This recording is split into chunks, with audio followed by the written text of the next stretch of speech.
66. El precepto evangélico. Así pues, aquel que de entre vosotros no renuncia a todo lo que tiene, no puede ser mi discípulo, debe ser interpretado en sentido absoluto. Aún esa enseñanza del Maestro debe ser considerada en su divino simbolismo. La fortuna y la autoridad humanas son también caminos de experiencias y pruebas, y el hombre que las lanzara fuera de sí, arbitrariamente, procedería con la noción de la irresponsabilidad, despreciando la oportunidad de progreso que la providencia divina le colocó en las manos. Todos los hombres son usufructuarios de los bienes divinos, y los convocados al trabajo de administración de esos bienes deben encarar su responsabilidad como problema de los más serios de la vida. Renunciando al egoísmo, al orgullo, a la debilidad, a las expresiones de vanidad, el hombre cumplirá la ordenación evangélica, y, sintiendo la grandeza de Dios, único dispensador en el patrimonio real de la vida, será discípulo del Señor en cualquier circunstancia, por usar sus posibilidades materiales y espirituales, sin los característicos envenenadas del mundo, como intérprete sincero de los designios divinos para felicidad de todos. 67. ¿Cómo interpretar el movimiento feminista en la actualidad de la civilización? El hombre y la mujer, en la institución conyugal, son como el cerebro y el corazón del organismo doméstico. Ambos son portadores de una responsabilidad igual en el sagrado colegio de la familia, y si el alma femenina siempre presentó un coeficiente más avanzado de espiritualidad en la vida, es que, desde el principio, el espíritu masculino intoxicó las fuentes de su libertad, a través de todos los abusos, perjudicando su posición moral en el transcurso de sus numerosas existencias, en múltiples existencias seculares. La ideología feminista de los tiempos modernos, sin embargo, con sus diversas banderas políticas y sociales, puede ser un veneno para la mujer descuidada de sus grandes deberes espirituales en la faz de la tierra. Si existe un feminismo legítimo, ese debe ser el de la reeducación de la mujer para el hogar, nunca para una acción contraproducente fuera de él. Es que los problemas femeninos no podrán ser solucionados por los códigos del hombre, sino solamente a la luz generosa y divina del Evangelio. 68. ¿Cómo conceptuar el estado de espíritu del hombre moderno, que tanto se preocupa con el estar bien en la vida, ganar bien y trabajar para enriquecer? Ese propósito del hombre viciado, de los tiempos actuales, constituye fuerte expresión de ignorancia de los valores espirituales en la tierra, donde se verifica la inversión de casi todas las conquistas morales. Fue ese exceso de inquietud, en el más desenfrenado egoísmo, que provocó la crisis moral del mundo, en cuyos espectáculos siniestros podemos reconocer que el hombre físico, de la radiotelefonía y del transatlántico, necesita más verdad que dinero, de más luz que de pan. Ciencias abstractas. 69. En el cuadro de los valores espirituales, ¿cuál es la posición de las ciencias abstractas como la matemática, la estadística y la lógica, por ejemplo, que requieren un máximo de método y observación para sus actividades deductivas? Aún aquí, observamos la matemática y la estadística midiendo, calculando y enumerando el patrimonio de las expresiones materiales, y la lógica orientado las actividades intelectuales del hombre, en las contingencias de su vida en el planeta. No podemos despreciar la cooperación de las ciencias abstractas en los postulados educativos, por adiestrar la inteligencia, ampliando la espontaneidad en los espíritus, de manera que establecen la facilidad de comprensión de los valores de la vida planetaria, pero hemos de reconocer que sus actividades, casi todas circunscritas al ambiente del mundo, son procesos o medios para que el hombre alcance la ciencia de la vida en sus más profundas revelaciones espirituales, ciencia que simboliza la divina finalidad de todas las investigaciones y análisis de las organizaciones existentes en la Tierra. Ciencias especializadas. 70. Las ciencias especializadas como la astronomía, la meteorología, la botánica y la zoología, fueron creadas por el esfuerzo del espíritu humano, en la sagrada labor de la entidad abstracta a la que llamamos civilización. Tales esfuerzos constituyen la catalogación de las investigaciones y realizaciones propiamente humanas, todavía, convergen hacia la ciencia integral en el plano infinito, donde se hermanarán con los valores morales en la glorificación del hombre redimido. 71. ¿Cómo juzgar la posición de la Tierra en relación a otros mundos? La grandeza del plano sideral, donde se agita la comunidad de los sistemas, es demasiado profunda para que podamos asignarle la definición con las mezquinas fórmulas de la Tierra. En el torbellino del infinito, el sistema planetario centralizado por nuestro Sol es excesivamente sencillo, constituyendo un aspecto muy pobre de la creación. Basta recordar que Capella, uno de nuestros vecinos más próximos, es un Sol 5,800 veces mayor que nuestro astro del día, sin olvidarnos que la Tierra es 1,300,000 veces mayor que nuestro Sol. En esas cifras grandiosas, comprendemos la extensión de nuestra humildad en el universo, apiadándonos sinceramente de la situación de los conquistadores humanos de todos los matices, los cuales, en el afán de acaparar patrimonios materiales, nos dan la impresión de ridículos y vanidosos polichinelas de la vida. 72. ¿Existen planetas de condiciones peores que las de la Tierra? Existen orbes que ofrecen peores perspectivas de existencia que el vuestro, y en lo que se refiere a perspectivas, la Tierra es un lugar alegre y hermoso, de aprendizaje. El único elemento que ahí desentona de la naturaleza es justamente el hombre, avasallado por el egoísmo. Conocemos planetas donde los seres que lo pueblan son obligados a un esfuerzo continuo y penoso para traer los elementos esenciales para la vida, otros, aún, donde numerosas criaturas se encuentran en doloroso destierro. Entretanto, en el vuestro, sin que haya ningún sacrificio de vuestra parte, tenéis gratuitamente cielo azul, fuentes pletóricas, abundancia de oxígeno, árboles amigos, frutos y flores, color y luz, en santas posibilidades de trabajo a las que el hombre ha sido indiferente en todos los tiempos. 73. ¿La humanidad terrestre es idéntica a la de otros orbes? En las expresiones físicas, semejante analogía es imposible, en vista de las leyes sustanciales que rigen cada plano evolutivo, pero, procuremos entender por humanidad a la familia espiritual de todas las criaturas de Dios que pueblan el universo, y examinada la cuestión bajo ese prisma, veremos a la comunidad terrestre identificada con la comunidad universal. 74. ¿El hombre de ciencia podrá encarar con éxito las posibilidades de un viaje interplanetario? Por lo menos, mientras perdure su actitud de confusión, de egoísmo y rebeldía, la humanidad terrestre no debe alimentar ningún proyecto de viaje interplanetario. ¿Qué decir del hombre que, sin disponer el orden en su propia casa, quisiese invadir la residencia de los vecinos? Si tantas veces las criaturas terrestres han menospreciado los bienes que la providencia divina les colocó en las manos, ¿no sería justo circunscribirlas a su ámbito reducido y mezquino? El aislamiento de la tierra es un bien inapreciable. Observemos las expresiones del progreso humano, encaminadas hacia la guerra y hacia la destrucción, en los triunfos de la fuerza, y rindamos alabanzas al Padre Celestial por no haber extendido en el orbe terreno los procesos de observación de sus vanidosas criaturas. 75. En la diversidad de sus experiencias, ¿es el espíritu obligado a adaptarse a las condiciones fluídicas de cada orbe? Ese es un imperativo para la adquisición de sus valores evolutivos dentro de las leyes de perfeccionamiento. 76. ¿Podrán los fenómenos de la meteorología ser controlados, más tarde, por los hombres? Los fenómenos meteorológicos, incontrolables por las criaturas humanas, no lo son para los colaboradores de Jesús, que buscan disponerlos de acuerdo con los ascendientes espirituales a ser observados en todos los procesos evolutivos. No olvidemos, con todo, que la Tierra es una escuela. Si no es posible conceder, mientras tanto, un título de conocimiento total a los discípulos rebeldes y negligentes, eso será posible un día, cuando la evolución moral hubiera alcanzado el nivel indispensable para el aprovechamiento de esa o de aquella fuerza, en beneficio de todos. 77. ¿Los espíritus se preocupan por la botánica? En la botánica encontráis las mismas incógnitas de los principios, solo explicables por los factores trascendentes, lo que prueba la atención del plano espiritual para con el llamado reino de los vegetales. Ese departamento de la naturaleza, campo de evolución como los otros, recibe igualmente el sagrado influjo del Señor, a través de la asistencia de sus mensajeros, desde los comienzos de la organización planetaria. Recordaos de que el hombre es discípulo en una escuela que su raciocinio ya encontró organizada por la sabiduría divina, y en nombre de aquel que es el origen sagrado de nuestras vidas, amad los árboles y tened cuidado con el campo, donde florecen las bendiciones del cielo.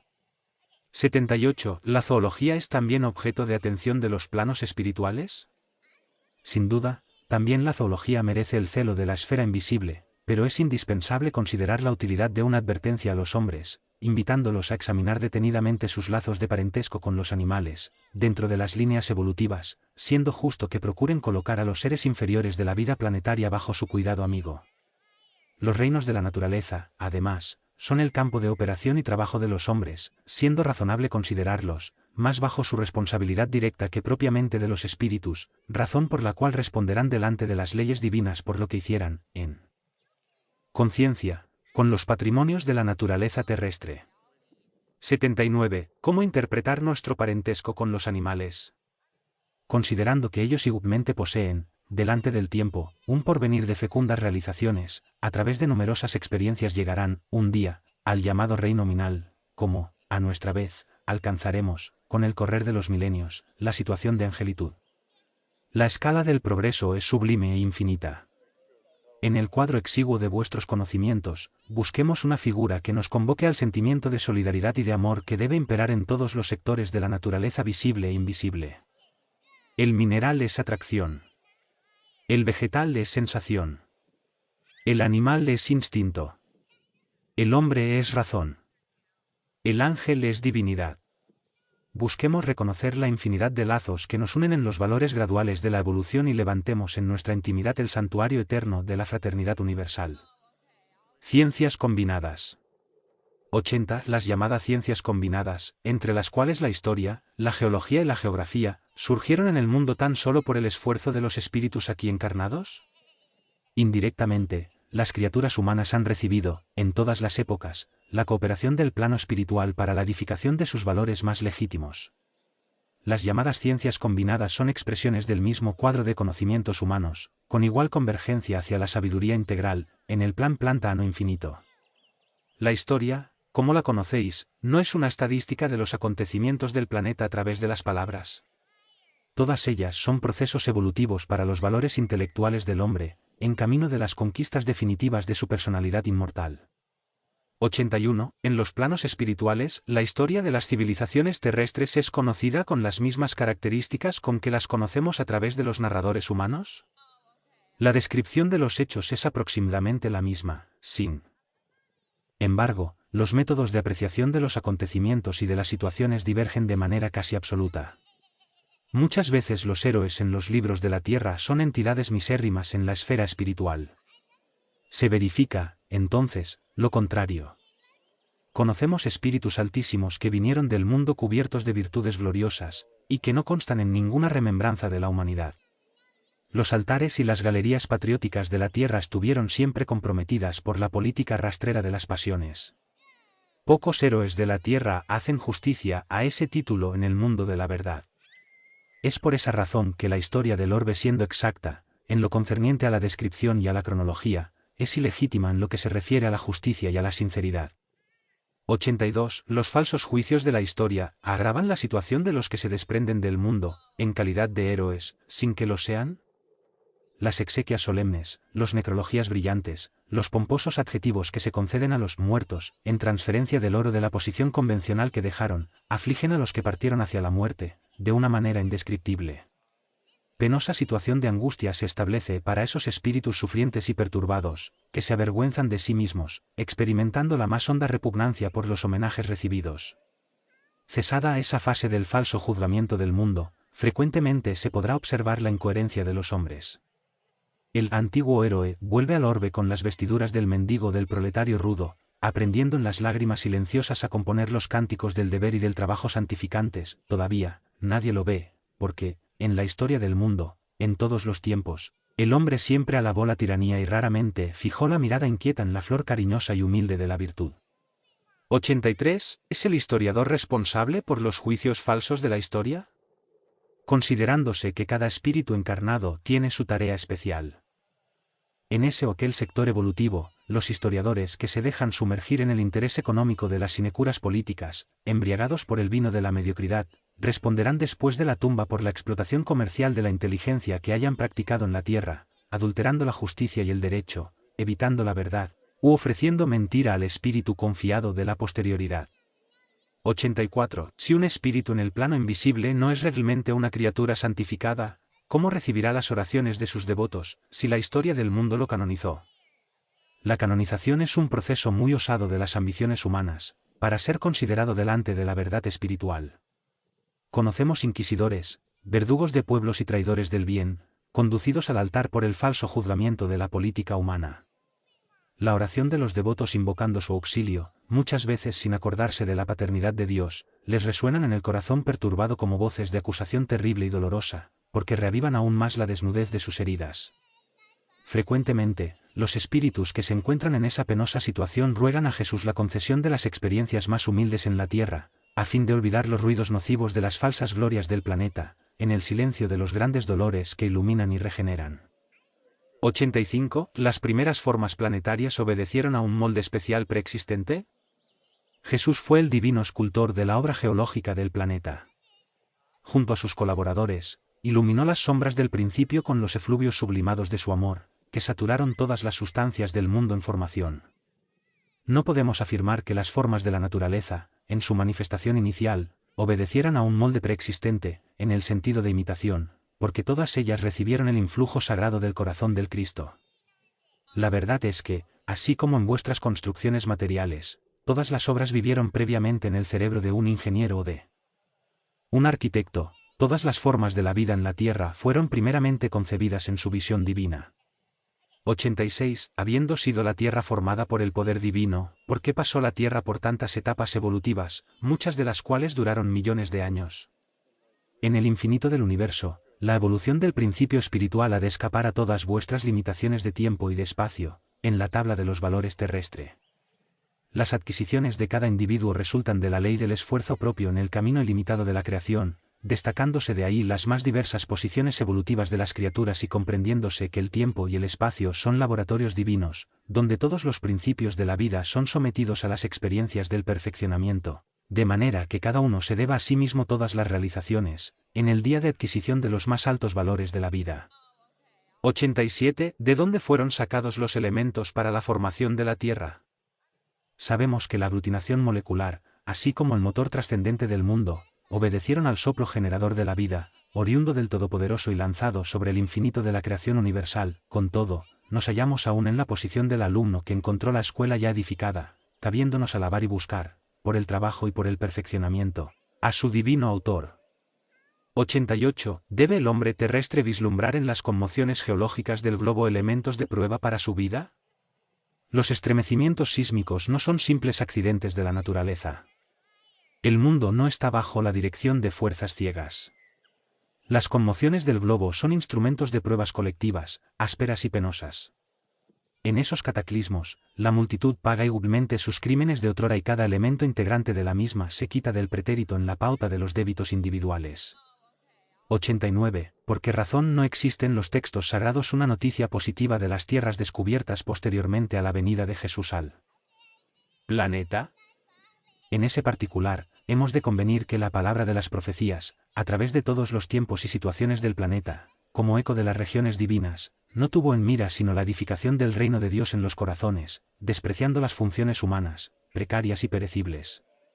Todavía, en el desarrollo de las revelaciones, encontraréis noticias de las nuevas tierras, posteriormente descubiertas, informaciones esas que se encuentran bajo el velo de los símbolos, como ocurrió con todas las demás noticias que el Viejo y Nuevo Testamento legaron al hombre espiritual.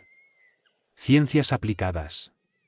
90. Las ciencias aplicadas como la agricultura, la ingeniería, la medicina, la educación y la economía, representan el campo de esfuerzo de los espíritus encarnados, para la ampliación de los conocimientos del hombre, en beneficio material de la humanidad. Las ciencias aplicadas son las fuerzas que se movilizan para las comodidades de la civilización. Aún así, a pesar de sus características materiales, es dentro de sus cuadros que se organizan los bendecidos esfuerzos del espíritu, en pruebas de regeneración o en misiones purificadoras, en su marcha ascendente hacia lo perfecto. Engranándose con las actividades complementarias de las demás expresiones científicas del planeta, todas se armonizan, en las luchas del hombre, como recursos terrenos para el itinerario de las finalidades divinas. 91. En el cuadro de las ciencias, las inspiraciones del plano superior son destinadas a determinados estudiosos, o lanzadas de manera general para todos los científicos. En los sectores de actividad científica existe, a veces, ese o aquel misionero, con tarea especializada y conferida tan solamente a su esfuerzo. Tratándose, sin embargo, de ideas y aparatos nuevos, en los movimientos evolutivos, las inspiraciones del plano espiritual son distribuidas en todas las corrientes del pensamiento humano, percibiéndolas, con todo, solo aquellos que se encuentran sintonizados con sus vibraciones. 92. El agricultor, aplicando los conocimientos de la ciencia para la mejoría de su medio ambiente y elevación del nivel social en que se encuentra, cumple, también, una misión espiritual.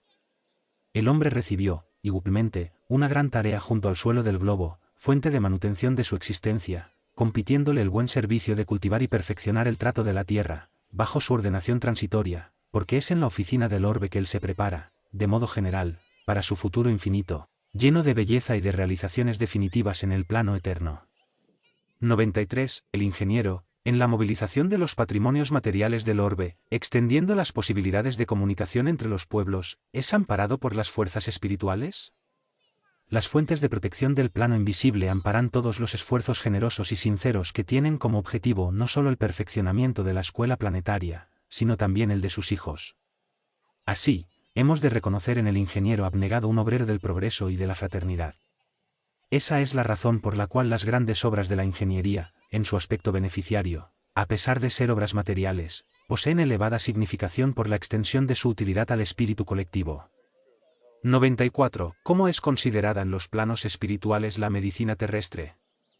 La medicina humana, comprendida y aplicada dentro de sus finalidades superiores, constituye una noble misión espiritual. El médico honesto y sincero, amigo de la verdad y dedicado al bien, es un apóstol de la providencia divina, de la cual recibe la precisa asistencia e inspiración, sean cuales fueran los principios religiosos por él esposados en la vida. 95. En vista de los esfuerzos de la medicina, ¿cómo debemos considerar la salud? Para el hombre de la tierra, la salud puede significar el equilibrio perfecto de los órganos materiales. Para el plano espiritual, todavía, la salud es la perfecta armonía del alma, para obtención de la cual, muchas veces, hay necesidad de la contribución preciosa de las molestias y deficiencias transitorias de la tierra. 96. ¿Toda molestia del cuerpo tiene ascendentes espirituales? Las llagas del alma se manifiestan a través de la envoltura humana. El cuerpo enfermo refleja el panorama interior del espíritu enfermo. La patogenia es un conjunto de inferioridades del aparato psíquico. Y es aún en el alma que reside la fuente primaria de todos los recursos medicamentosos definitivos. La asistencia farmacéutica del mundo no puede remover las causas trascendentes del carácter mórbido de los individuos. El remedio eficaz está en la acción del propio espíritu enfermizo. Podéis objetar las inyecciones y los comprimidos suprimen el dolor, sin embargo, el mal resurgirá más tarde en las células del cuerpo.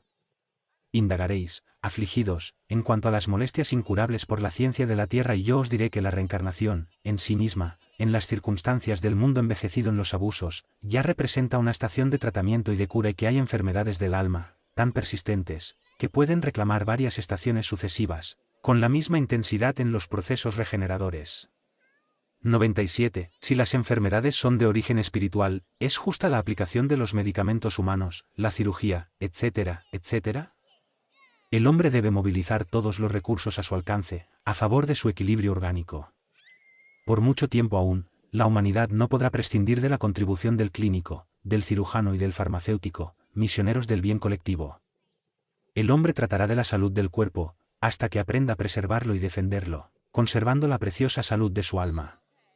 Sobre todo, tenemos que reconocer que los servicios de defensa de las energías orgánicas, en los procesos humanos, como actualmente se verifican, aseguran la estabilidad de una gran oficina de esfuerzos santificadores en el mundo.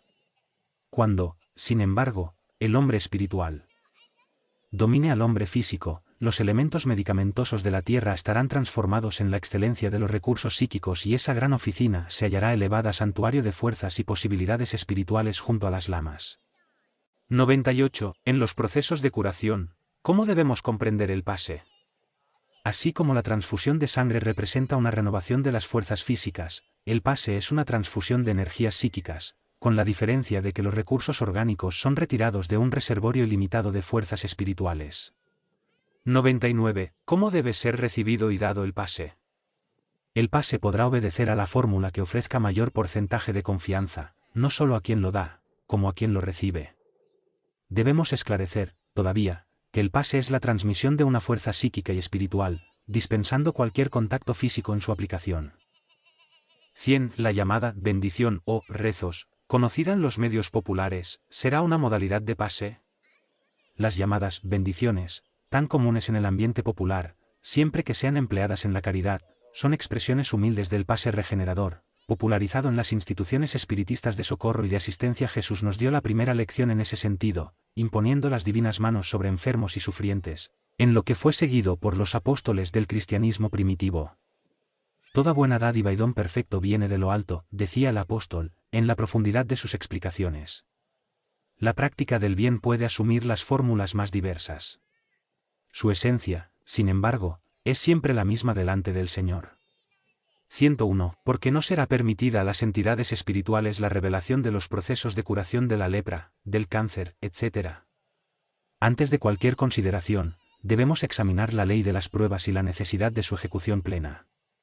En la propia naturaleza de la Tierra y en la organización de fluidos inherentes al planeta, residen todos esos recursos, hasta hoy incomprendidos por la ciencia de los hombres.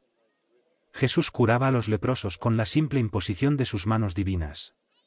El plano espiritual no puede quebrar el ritmo de las leyes del esfuerzo propio, como la dirección de una escuela no puede descifrar los problemas relativos a la evolución de sus discípulos. Aparte de todo, la dolencia incurable trae consigo profundos beneficios. ¿Qué sería de las criaturas terrestres sin las molestias dolorosas que le pudren la vanidad? ¿Hasta dónde podrían ir el orgullo y el personalismo del espíritu humano, sin la constante amenaza de una carne frágil y atormentada? Observemos las dádivas de Dios en el terreno de los grandes descubrimientos, movilizados hacia las guerras de exterminio, y contemplemos con simpatía los hospitales aislados y oscuros, donde, tantas veces, el alma humana se recoge para las necesarias meditaciones. 102. ¿Pueden los espíritus amigos actuar sobre la flora microbiana, en las molestias incurables, atenuando los sufrimientos de la criatura? Las entidades amigas pueden disminuir la intensidad del dolor en las dolencias incurables, así como apartarla completamente, si ese beneficio pudiera ser llevado a efecto en el cuadro de las pruebas individuales, bajo los designios sabios y misericordiosos del plano superior. 103. En el tratamiento administrado por los espíritus amigos, el agua fluidificada, para un enfermo, ¿tendrá el mismo efecto en otro enfermo? El agua puede ser fluidificada, de manera general, en beneficio de todos, todavía, puede serlo en carácter particular para determinado enfermo, y, en ese caso, es conveniente que el uso sea personal y exclusivo. 104. Existen condiciones especiales para que los espíritus amigos puedan fluidificar el agua pura, como sean la presencia de médiums curadores, reuniones de varios elementos, etc., etc. La caridad no puede atender a situaciones especializadas. La presencia de médiums curadores, así como las reuniones especiales, de modo alguno pueden constituir el precio del beneficio a los enfermos, porque los recursos de los guías espirituales, en esa esfera de acción, pueden ser independientes del concurso mediúmnico, considerando el problema de los méritos individuales. 105. El acto de recetar un guía espiritual para determinado enfermo, ¿es señal infalible de que el enfermo habrá de curarse? El guía espiritual es también un hermano y un amigo que nunca herirá vuestras más queridas esperanzas. Aconsejando el uso de una sustancia medicinal, sugiriendo esa o aquella providencia, él cooperará para las mejorías de un enfermo, y, si es posible, para el pleno restablecimiento de su salud física, pero no podrá modificar la ley de las pruebas o los designios supremos de los planos superiores, en la hipótesis de la desencarnación, porque dentro de la ley, solamente Dios, su Creador, puede dispensar. 106. ¿La eutanasia es un bien, en los casos de molestia incurable? El hombre no tiene el derecho de practicar la eutanasia, en ningún caso, aunque la misma sea la demostración aparente de una medida bienhechora. La agonía prolongada puede tener finalidad preciosa para el alma y la molestia incurable puede ser un bien, como la única válvula de drenaje de las imperfecciones del espíritu en marcha hacia la sublime adquisición de sus patrimonios de la vida inmortal. Además, los designios divinos son insondables y la ciencia precaria de los hombres no puede decidir en los problemas trascendentes de las necesidades del espíritu. 107. ¿Un hospital espírita tiene utilidad para la familia espírita?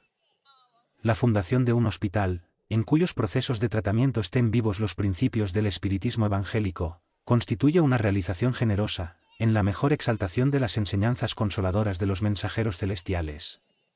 Las edificaciones de esa naturaleza, todavía, exigen el máximo de renuncia de aquellos que la patrocinen, porque, dentro de ellas el médico del mundo es compelido a olvidar los títulos académicos, para ser uno de los más legítimos misioneros de aquel médico de las almas que curó a los ciegos y a los leprosos, a los tristes y a los endemoniados, ejemplificando el amor y la humildad en la unión de todos los servicios por el bien de los semejantes. Un hospital espírita debe ser un hogar de Jesús. Su organización es una maquinaria divina, exigiendo idéntica superioridad en los operarios llamados a movilizar sus piezas, de manera que no se desfigure la grandeza profunda de los fines. 108. ¿Cuál es la base más elevada para los métodos de educación?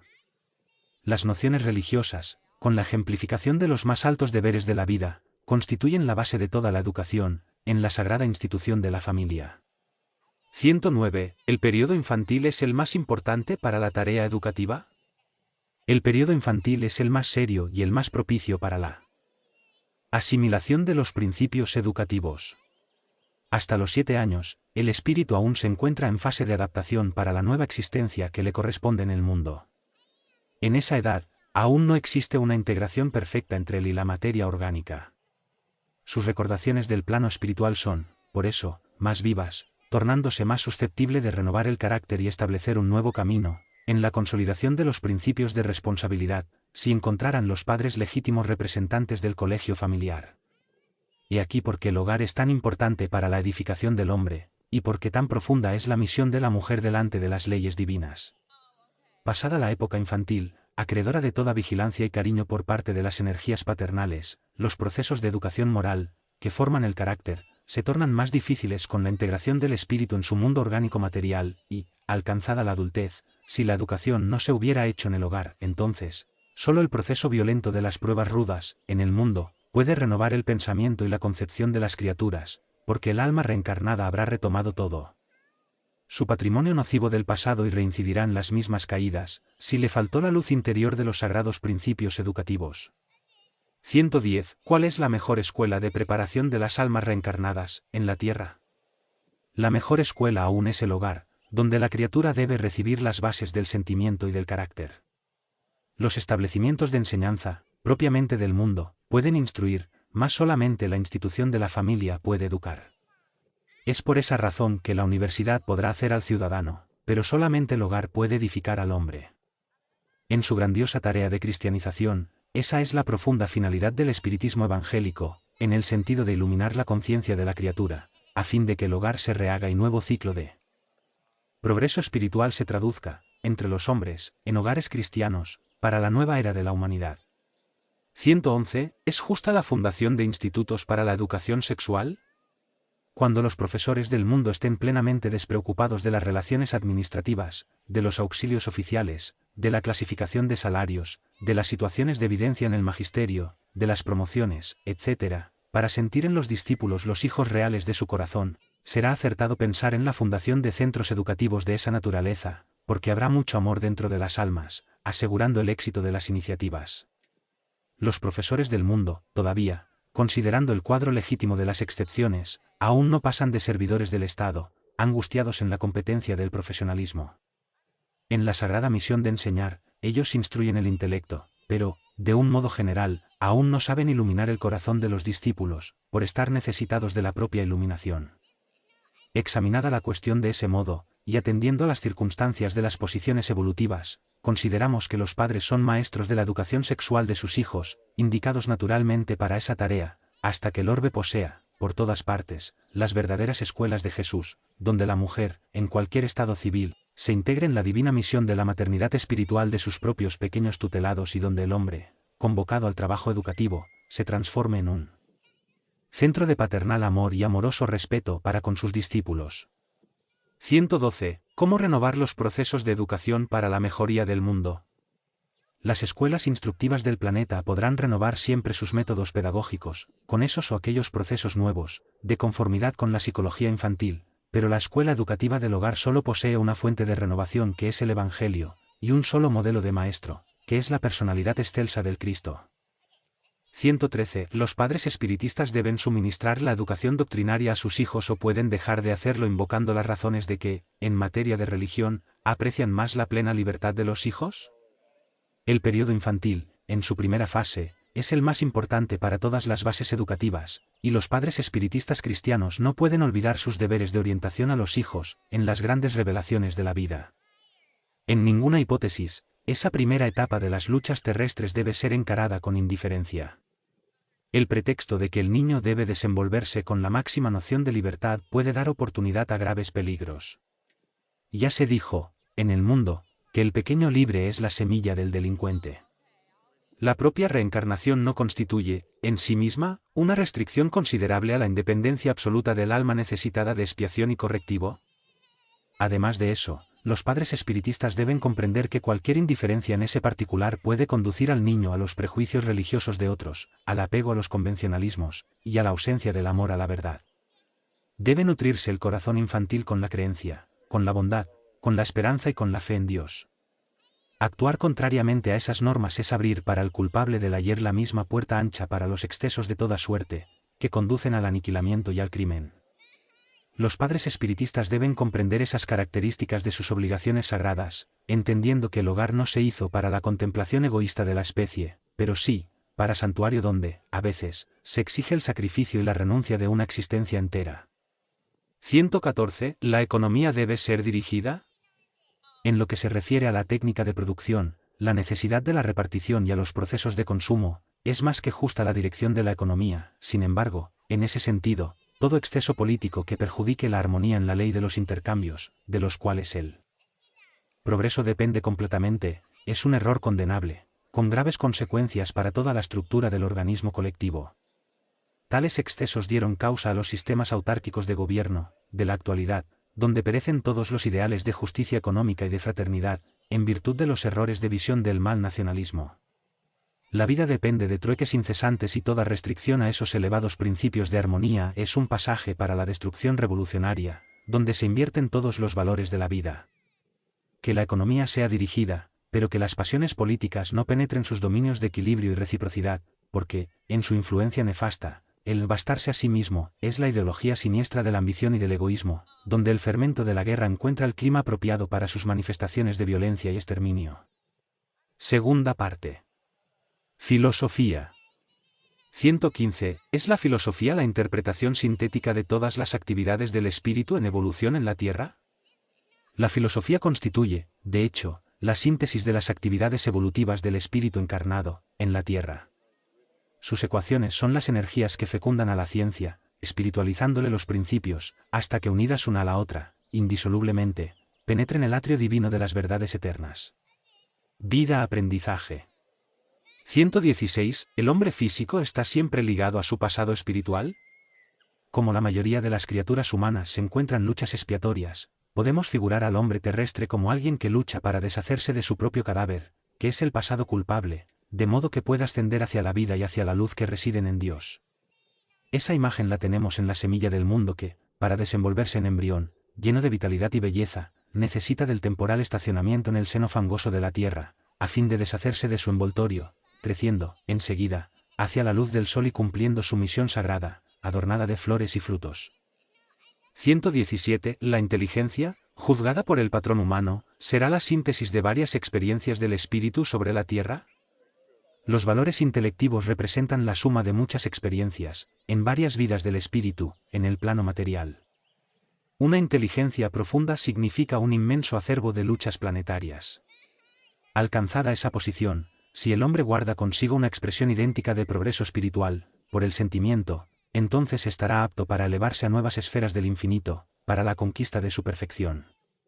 118. ¿Cómo se registran las experiencias del espíritu en una encarnación, para servir de patrimonio evolutivo en las encarnaciones subsiguientes? Es en el propio patrimonio íntimo que el alma registra sus experiencias, en el aprendizaje de las luchas de la vida, acerca de las cuales guardará siempre una remembranza innata en los trabajos purificadores del porvenir. 119. ¿Cómo debemos proceder para ampliar nuestra capacidad espiritual? Aún no encontramos una fórmula más elevada y más bella que la del esfuerzo propio, dentro de la humildad y del amor, en el ambiente de trabajo y de lechones de la tierra, donde Jesús tuvo a bien instalar nuestra oficina de perfectibilidad para la futura elevación de nuestros destinos de espíritus inmortales. 120. ¿Puede existir inteligencia sin desenvolvimiento espiritual? Diremos mejor, inteligencia humana sin desarrollo sentimental, porque en ese desequilibrio del sentimiento y de la razón es que reposa actualmente la dolorosa realidad del mundo. El gran error de las criaturas humanas fue entronizar solo la inteligencia, olvidando los valores legítimos del corazón en los caminos de la vida. 121. ¿El medio ambiente influye en el espíritu? El medio ambiente en que el alma renació, muchas veces constituye la prueba expiatoria, con poderosas influencias sobre la personalidad. Se hace indispensable que el corazón esclarecido coopere en su transformación para el bien, mejorando y elevando las condiciones materiales y morales de todos los que viven en su zona de influencia. 122. ¿Qué se debe hacer para el desarrollo de la intuición? El campo del estudio perseverante, con el esfuerzo sincero y la meditación sana, es el gran vehículo de amplitud de la intuición, en todos sus aspectos. 123. ¿Debe el creyente crear imposiciones absolutas para sí mismo, en el sentido de alcanzar más aprisa la perfección espiritual? El creyente debe esforzarse lo más posible, pero, de ningún modo, debe nutrir la pretensión de alcanzar la superioridad espiritual completa, de una sola vez, por cuanto la vida humana es aprendizaje de luchas purificadoras, y en el crisol del rescate, no siempre la temperatura puede ser agradable, alcanzando, a veces, el más alto grado para el destino del perfeccionamiento. En todas las circunstancias, guarda el cristiano la oración y la vigilancia, oración activa, que es el trabajo del bien, y vigilancia, que es la prudencia necesaria, de manera de no contraer nuevos compromisos. Y, en ese esfuerzo, el alma estará preparada para estructurar el futuro de sí misma, en el camino eterno del espacio y del tiempo, sin el desaliento de los tristes y sin la inquietud de los más apresurados. 124. ¿Cuál es la importancia de la palabra humana para las conquistas evolutivas del espíritu? La palabra es un don divino, cuando va acompañado de los actos que lo testimonien, y es a través de sus caracteres hablados o escritos que el hombre recibe el patrimonio de experiencias sagradas de cuantos lo antecedieron en el mecanismo evolutivo de las civilizaciones. Es por intermedio de sus poderes que se transmite, de generación en generación, el fuego divino del progreso en la bendecida escuela de la tierra. 125. Reconociendo que nuestros amigos del plano espiritual están siempre a nuestro lado, en todos los trabajos y dificultades, a fin de inspirarnos, ¿cuáles son los mayores obstáculos que su bondad encuentra en nosotros, para que recibamos su socorro indirecto, afectuoso y eficiente?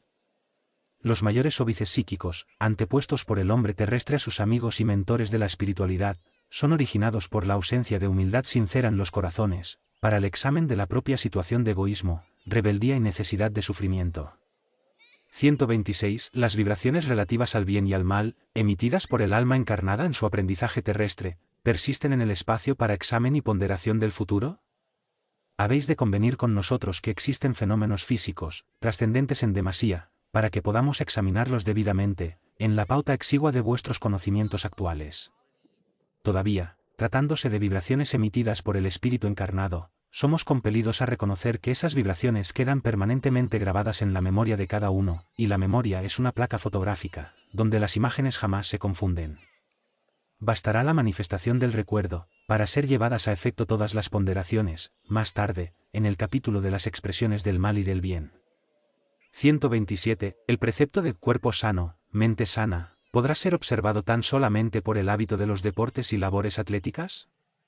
En lo que se refiere al cuerpo sano, el atletismo tiene un importante papel y sería una de las acciones más edificantes en el problema de la salud física, si el hombre en su vanidad y egoísmo no hubiese viciado, también, la fuente de la gimnasia y del deporte, transformándola en una entronización de la violencia, de la corrupción moral de la juventud, ilusionada con la fuerza bruta y engañada por los imperativos de la llamada eugenesia o por las competiciones extrañas de los grupos sectarios, desviando de sus nobles finalidades uno de los grandes movimientos colectivos a favor de la confraternidad y de la salud.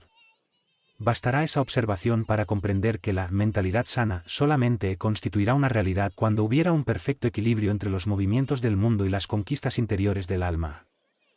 128. ¿La vida del irracional está revestida igualmente de las características misioneras? La vida del irracional no es propiamente misión, presentando, sin embargo, una finalidad superior que constituye la de su perfeccionamiento propio a través de las experiencias bienhechoras del trabajo y de la adquisición, en largos y pacientes esfuerzos, de los principios sagrados de la inteligencia. 129. ¿Es un error del hombre alimentarse con la carne de los seres irracionales? La ingestión de las vísceras de los animales es su error de enormes consecuencias, del cual derivan numerosos vicios de la nutrición humana. Es una lástima semejante situación, asimismo porque, si el estado de materialidad de la criatura exige la cooperación de determinadas vitaminas, esos valores nutritivos pueden ser encontrados en los productos de origen vegetal, sin la necesidad absoluta de mataderos y frigoríficos. Hemos de considerar, sin embargo, la máquina económica del interés y de la armonía colectiva, en la cual tantos operarios fabrican su pan cotidiano. Sus piezas no pueden ser destruidas de un día para otro, sin peligros graves. Consolémonos con la visión del porvenir, siendo justo trabajar, dedicadamente, por el advenimiento de los tiempos nuevos en que los hombres terrestres podrán dispensar de la alimentación los despojos sangrientos de sus hermanos inferiores. 130. Obreros del aprendizaje terrestre, ¿cómo debemos encarar el texto sagrado del acuérdate del día sábado para santificarlo, cuando las obligaciones del trabajo proporcionan para eso el domingo? El descanso dominical debe ser sagrado para el hombre, no por tratarse de un domingo, sino en virtud de la necesidad de establecerse una pausa semanal a los movimientos de la vida física, para el recogimiento espiritual del alma en sí misma, en el camino de las actividades terrestres. El reposo dominical sustituye perfectamente al sábado antiguo, deduciéndose que la rigidez de su observancia fue instituida por los legisladores hebreos, en virtud de la ambición y la prepotencia de los señores de esclavos, numerosos en la época, y que, solamente de ese modo, atendían a la medida de humanidad, concediendo una tregua al esfuerzo exhaustivo que acostumbraba a aniquilar la existencia de los siervos débiles e indefensos. El descanso semanal debe ser siempre consagrado por el hombre a las expresiones de espiritualidad de su vida, sin darse, sin embargo, a cualquier exceso en la interpretación de la letra, en ese particular, porque, después de la palabra de Moisés, debemos oír la lección del Señor, esclareciendo que el sábado fue hecho para el hombre y no el hombre para el sábado.